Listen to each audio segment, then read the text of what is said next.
motor racing can get dangerous out there on the track, well, it can be pretty nasty in the pits too when things go wrong.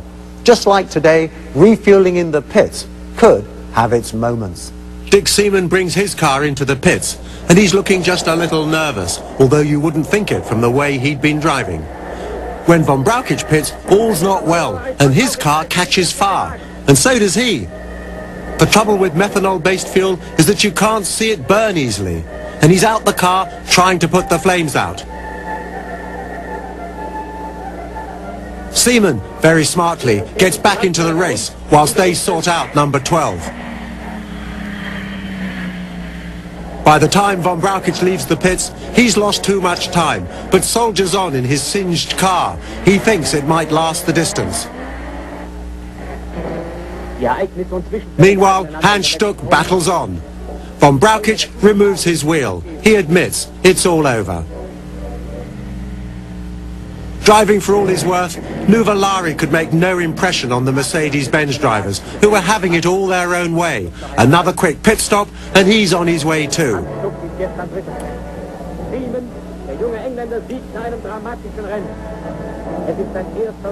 And Hermann Lang at the carousel, too late to catch Seaman. And Stuck in third spot on the last lap. So the race runs out with Dick Seaman the very worthy winner. This most professional of British drivers was much liked by his German co-drivers.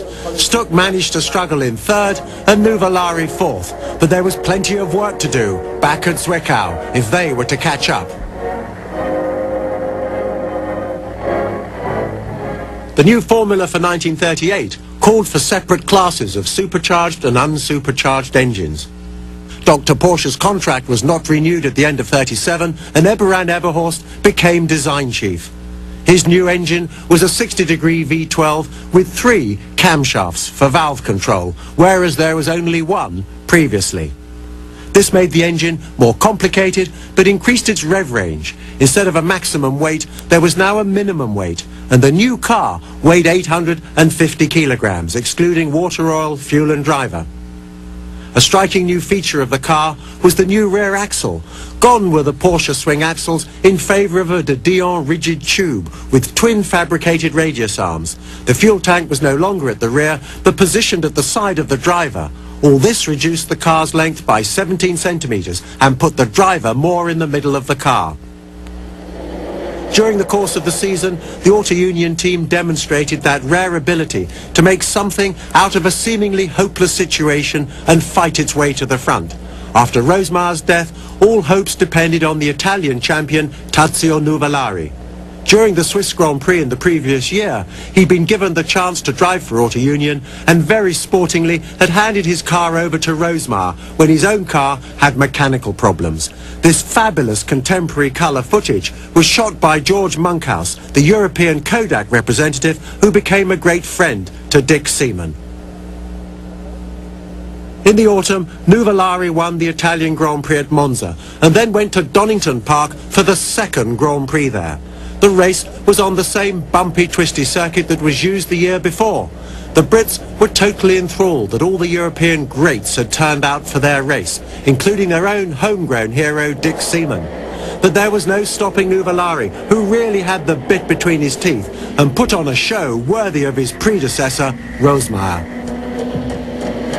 The pace was fast and furious, with Mercedes drivers pitted against the Auto Union drivers. Stuck was really keen to do well here, but try as he might, he couldn't catch his Italian teammate, in spite of some really great pit work from his crew. Seaman drove like a man possessed in front of his home crowd on a track he raced on in his early career. Here Nuvolari leads Lang and Seaman on Mercedes-Benz and Muller and Auto Union. But with oil down on the track, it got quite treacherous, much to the consternation of the spectators. Fortunately, no one was hurt, although the car did get a bit dented. That's an 8-cylinder supercharged Maserati 8CTF chasing the Mercedes. But Nuvolari ran out a very worthy and popular winner. He too was very much loved in the United Kingdom ever since his win in the Tourist Trophy some years before. Don't go away. When we come back, we'll see the Silver Arrows, alive and well.